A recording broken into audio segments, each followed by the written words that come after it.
your spirituality. Look, when you're on the battlefield, and I'm a warrior, you ain't talking to no little pork chop eating everyday nigga. You don't know who you messing with. I'm talking about for real. Okay. You don't know who you're messing with because you think I'm one of them pork chop eating wild-eyed niggas. No, I don't think that. Remember you do because I'm talking, you always interrupting what I'm talking about. I'm saying the only way you can win, and I worked in Africa on that soil for 5 years with the people. I worked over here trying to get our people trades and shit so they can make a living. I've been out there since I was 17 years old. I'm damn near 80 now. You say, how you look so good? Because I got off all that poison. Yep. I stopped the poison when I was 26. You are what you eat. Stop smoking, stop drinking that wine and shit. Why they keep on calling my name? D.O.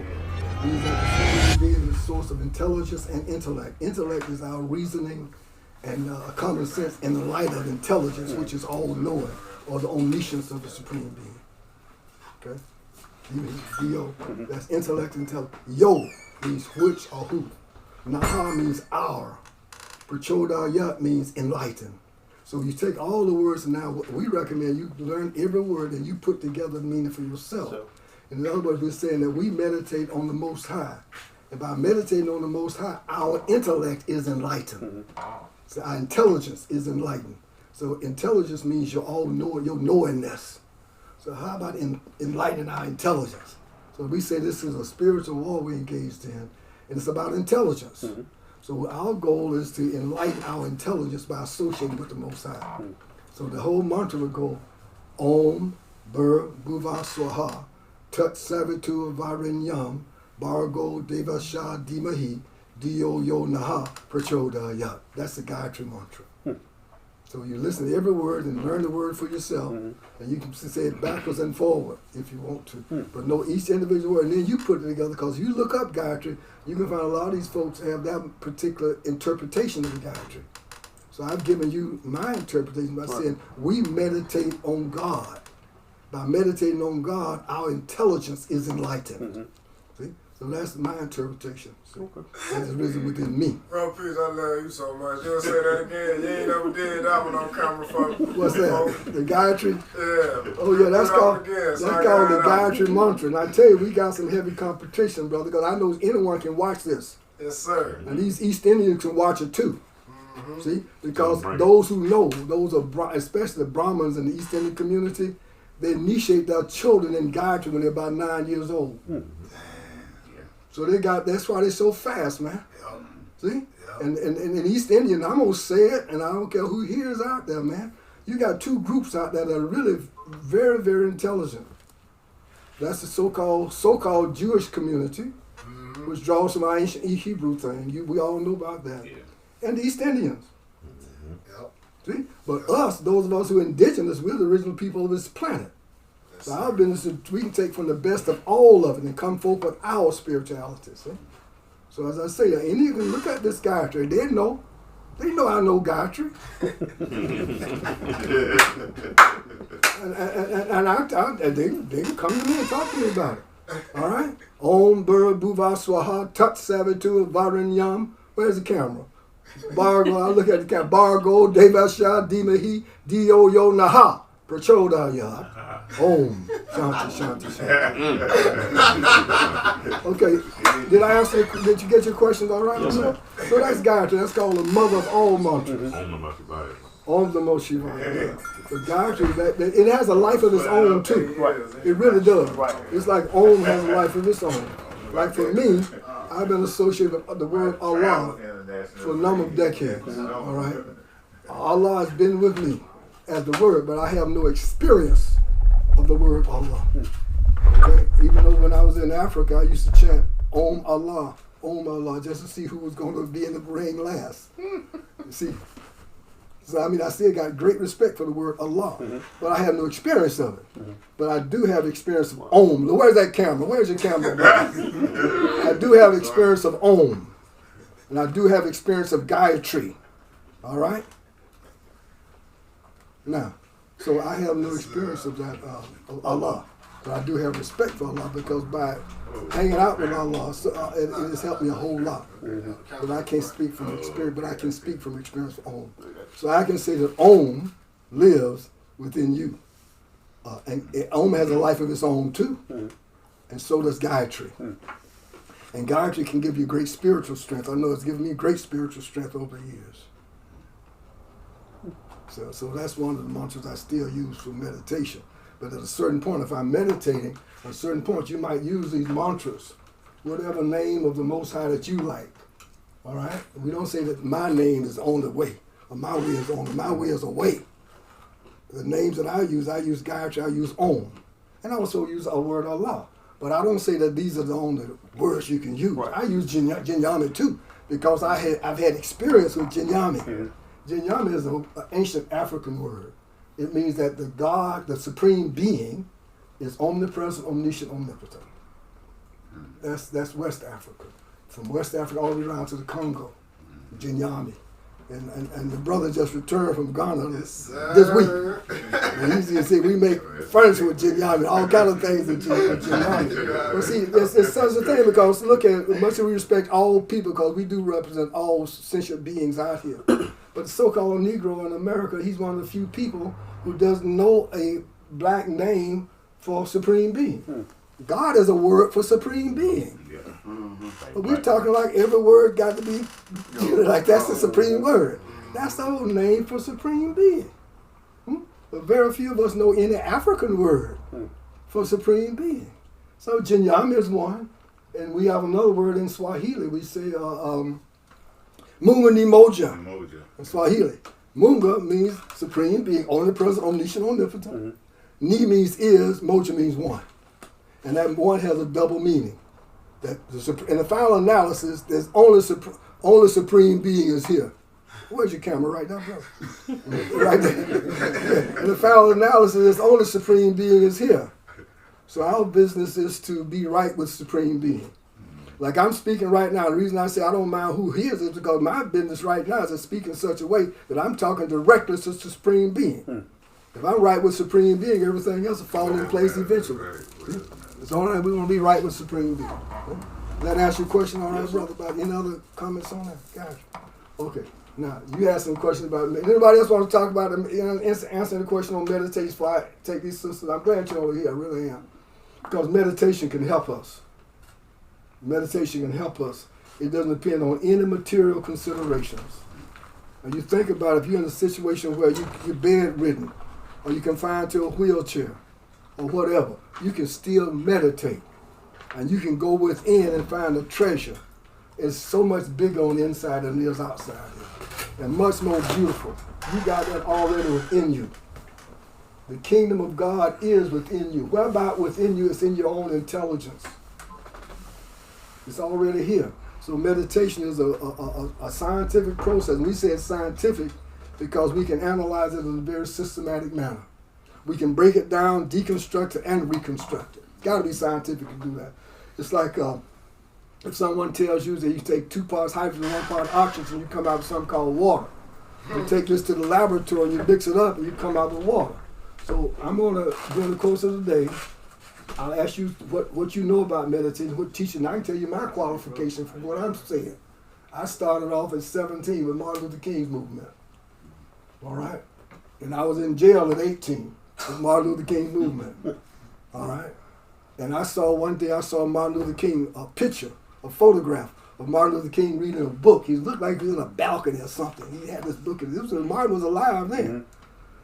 So I said, what is Martin reading now? Because I knew he had his first encounter with the buses right here in Macon, Georgia. Y'all know about that story? Mm-hmm. Martin had been over in Dublin, Georgia. He won the Elks Oratorical Contest. The church is still over there. Mm-hmm. It's called the First African Methodist Church. Right. Yeah, that's where Martin had his first sermon. Yeah, his first sermon. They call it. The name of the sermon was "The Negro and the Constitution." Mm-hmm. Right, but Martin he came first place in the state of Georgia, I think, for the Elks, and he left Dublin about 55 miles from here. Then he came back to Macon. He and his teacher came back to Macon, and at that time, white people would seat from the front to the back. Black folks sat from the back to the front. And like over in Montgomery, during that time in Montgomery, a Negro would get on if it was raining, the Negroes had to get on the front of the bus and put the money in the thing and get off and come out and go in the back. And you know, oftentimes the bus driver would pull off, man. Oh man, yeah. Can you get in a little old devilish in that? No. Well, that would happen. That's the kind of thing that's happening, see.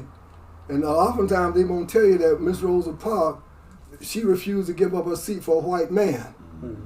And what kind of man is going to do you like that? A woman like that, man. She's tired.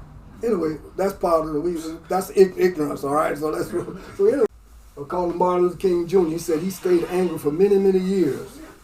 And he was about 13 or 14 years old then when that happened. All right? But anyway, so I knew Martin had his first encounter with the buses right here in Macon, Georgia, right? And so Martin was telling us about love these white people, love them, all this. How can Martin tell us love these folks the kind of way they're doing, right? So I started researching on Martin. So I saw him reading this book. It was a photograph. Martin was reading this, it looked like he was sitting in a balcony reading this book. So I got my magnifying glass and I put it on the doggone book and I saw it was a book on Gandhi, Mahatma Gandhi. You heard of Gandhi? Yeah, I heard of it. Okay, so yeah. Oh, And so from Martin, I started studying Gandhi. Okay? And over the years, I read Gandhi's stuff, and gradually I found out where Gandhi was coming from. And Gandhi says in his autobiography, and you can get the book, it's called The Story of My Experiments with Truth. It's the autobiography of Mahatma Gandhi. Okay, you heard of Gandhi, right? Okay, so but anyway, in Gandhi's autobiography, he says this. He says this about a book called the Bhagavad Gita. And these Indians, for the camera, the Indians know Bhagavad Gita. The Bhagavad Gita is the oldest, most authoritative book on yoga and self-realization that we have. I know there's people that come out of Kemet, out of ancient Egypt, and they talk about yoga and stuff, right? But the yoga that I got a greater grip on it was from out of India, particularly Bhagavad Gita. And I know a lot of folks in India need to be studying Bhagavad Gita themselves. They need to be studying Upanishads too. Because if someone... Huh? Say what, brother? Especially the ones over here. Oh, definitely so, because that greed, they making a lot of bad karma. They're making a lot of bad karma. In some places, you think some places in Africa look bad. You should see some of the places in India. Some of the streets, some of the filth on the streets in India. All right? And that's not a disparaging thing. That's the real deal about it. Because some very beautiful places in India, like some very beautiful places in Africa. Some very filthy places in Africa, too. So anyway, I checked out Gandhi. And Gandhi was saying that in his autobiography, and I read it maybe 2 times, maybe 3 times. It was recommended to me by an Indian doctor when I was in Kenya. I used to live in Kenya some years ago. That's in East Africa, by the way, foothills of Kilimanjaro. Kali Ma Jara, we say. Where the Nile River has its origin in that area. So anyway, so I read his autobiography, and Gandhi was saying, when disappointment, this is almost a verbatim quote now. You look like a scholarly person. So that's a scholar over there. Well, good, more the better. But anyway, you could probably pick up his autobiography. I know it was at Mercer University once upon a time in the library over there. But you could probably order it too from Amazon or one of them. But Gandhi says in his autobiography, he says, when disappointment stares me in the face, those of you who listen, you can go and pick up his autobiography and go back and listen to this again. And you say, now brother, please let me hear you say that again. This is from Gandhi's autobiography. He says this about this Bhagavad Gita that's spoken by Krishna, Lord Sri Krishna. They call him Krishna because his complexion, he was blue-black in complexion. Krishna in Sanskrit means black and very beautiful. That's what the word means in Sanskrit. And not a racist thing, that's just the way he was. He came like Imhotep, blue-black in complexion. That's Sri Krishna. But anyway, so Gandhi says in his autobiography, he says, when disappointment stares me in the face, and all around I see not one ray of light, I immediately turn to the Bhagavad Gita.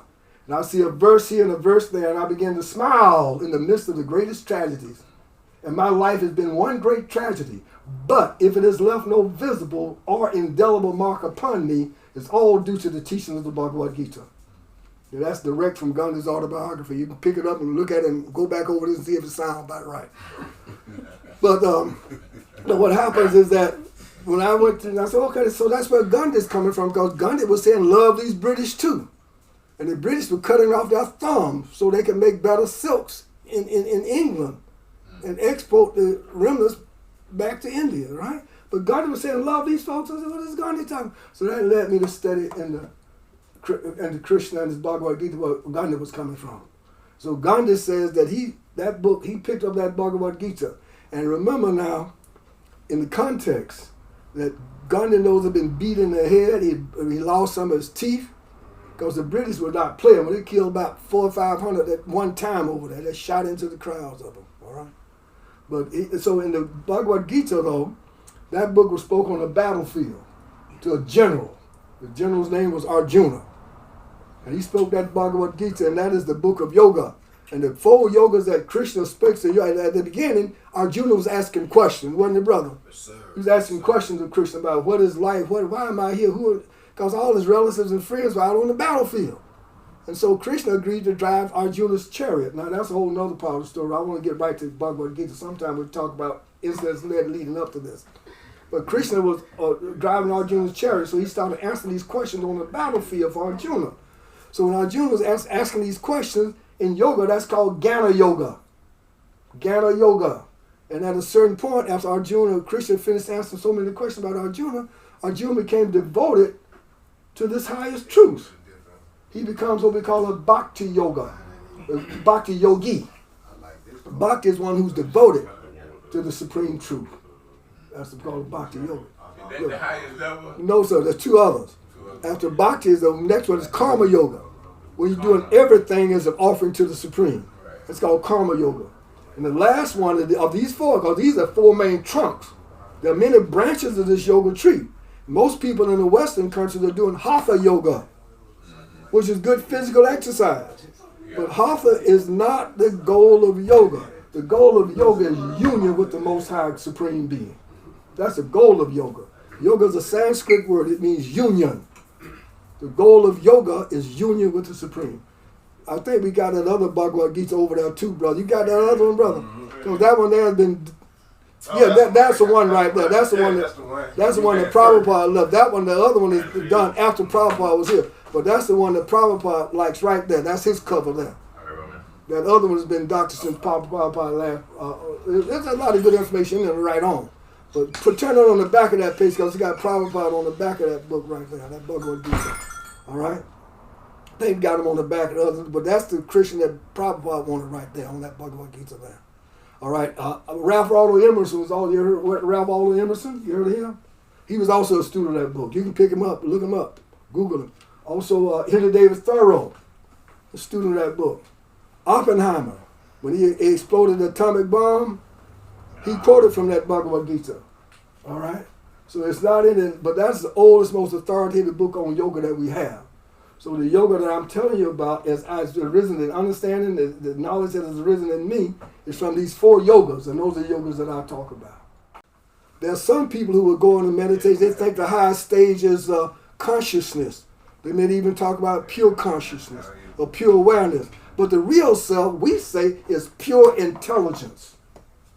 And the Supreme Being is the source of all omniscience. That means supreme intelligence. So you coming? All right? So the goal is union with that supreme intelligence, which in the West we call God. In Arabic we might call it Allah. We might call it Brahman, Buddha nature, etc. But it's your own supreme being. So that's the goal of yoga, and that's what meditation is about. You watch your breathing processes, or you can even meditate on everything in the present moment. You can even meditate on noises. All right? But we meditate, at a certain point, we meditate on silence itself. Sound of silence in space. You close up, look out into space like you're looking at in a movie theater before the movie begins. You come into the theater, you see the black cinema screen, right? So you tune into the sound of silence, look at the black cinema screen, and pretty soon you'll be looking out into the universe in the infinite space. So anytime the consciousness tries to entertain a thought, you focus back on that infinite space. Now that's after your mantras now. You work up to that. But at the beginning you can chant a mantra. Whatever name that you like that you have for your own supreme being. If you know that if Jesus is a name of supreme being for you, and you know that means omnipresent, omniscient, omnipotent, we're on the same page. You follow me on that?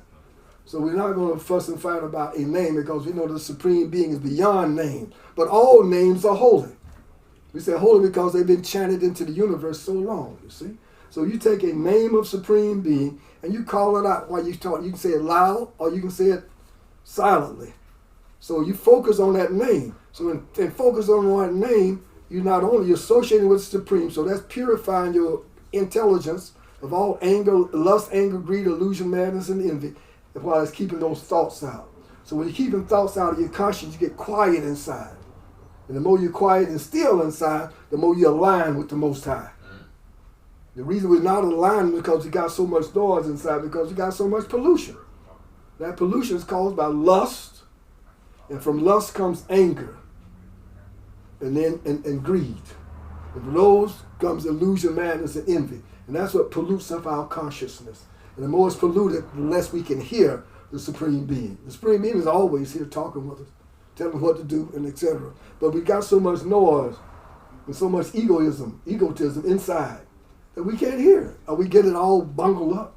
So meditation is about getting quiet inside, being quiet inside. And one of the first things you learn in this real yoga is that you're not the material body. We're not the body with the soul with the body. You see on that? We're not a body trying to have a spiritual experience with the soul confused in a material experience. That's the first teaching. We got to get on that now because it's a spiritual warfare you engaged in. And most folks in the material world think they're the material body, and that's where all the problems are. I'm black, I'm white, I'm blue, I'm brown, I'm this nationality, I'm that nationality, I'm this gender, I'm that gender. So here's a person out there, don't know whether they want to be a man or a woman or a man.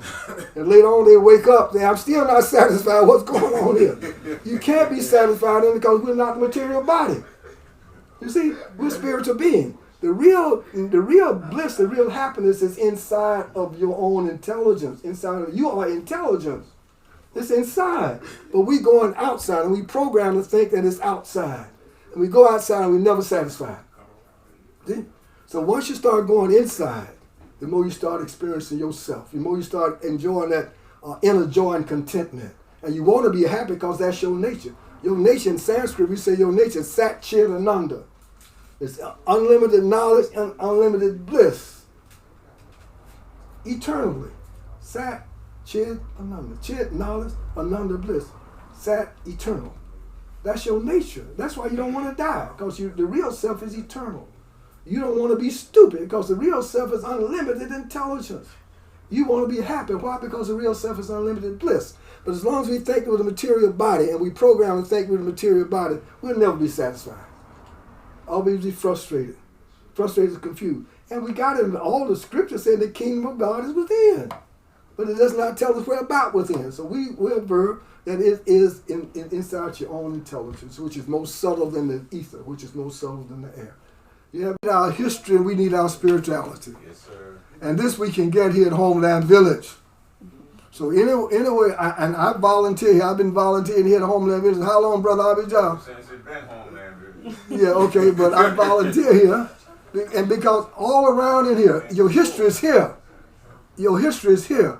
And we trace this thing back for thousands and thousands and thousands of years. We find that all people, all the scientists can agree with this, that humanoids have their origin in Africa. Okay? Because of man is here, one in nature, etc. A lot of it, we talk about it in detail, but that's why we have these different features, these different facial features, and different noses and all this. But we're coming from one source. We go deep, deep within. All of us come from the Most High.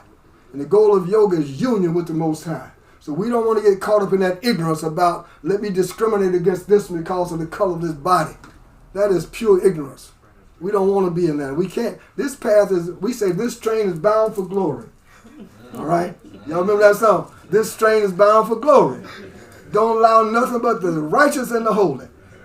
This train is built for speed. And old folks used to say, it's the fastest train I ever did see. All praises due to the Most High. Time for meditation. Come out and vote and worship me, offer your homages to me, and surely you will come back to me. So constant remembrance is the way we get back to the Most High. In Arabic we call Allah. Is that wrong or right, brother? That is correct. Assalamu alaikum. Alaikum salam wa rahmatullah. I got this last day I was there. Yeah, Heru. You got any more questions, bro? Oh, nah. You dropped so hard early, I don't even, you know. I got a full cup. That's not our ancestral stuff. That's Greco-Roman European mess. The first teaching of our ancestors, we are spiritual beings. Having a human experience. Actually, God's having human experience. Get that on the quiet side to get your power back. You have to have the power back, so if you challenge, you can back it up. And you be talking, I'm God, and say, yo, throw that car across the road and make it rain. You got to have some Make it power. rain. You got to be able to back it up. So we just say we service to the Most High right now, right? We ain't talking about no strip joint. No. Don't make it rain. No, but yeah, so but we got to stay on the spiritual platform, though, for real. Yeah. That's crucial. Otherwise, we're not going to be able to win. But you want to be able to get the hearts and the minds of those who got the power. Those who got the power, ones who got the material resources. How do you do that? You got to, baby, you got to develop your spirituality. Look, when you're on the battlefield, and I'm a warrior, you ain't talking to no little pork chop eating everyday nigga. You don't know who you messing with. You know what I'm talking about for real. You don't know who you're messing with because you think I'm on them pork chop eating wild-eyed niggas. No, I don't think And that. remember you do because I'm talking, you always interrupting what I'm talking about. I'm saying the only way you can win, and I worked in Africa on that soil for 5 years with the people.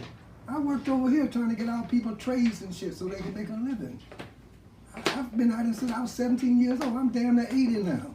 You say, how you look so good? Because I got off all that poison. Yep.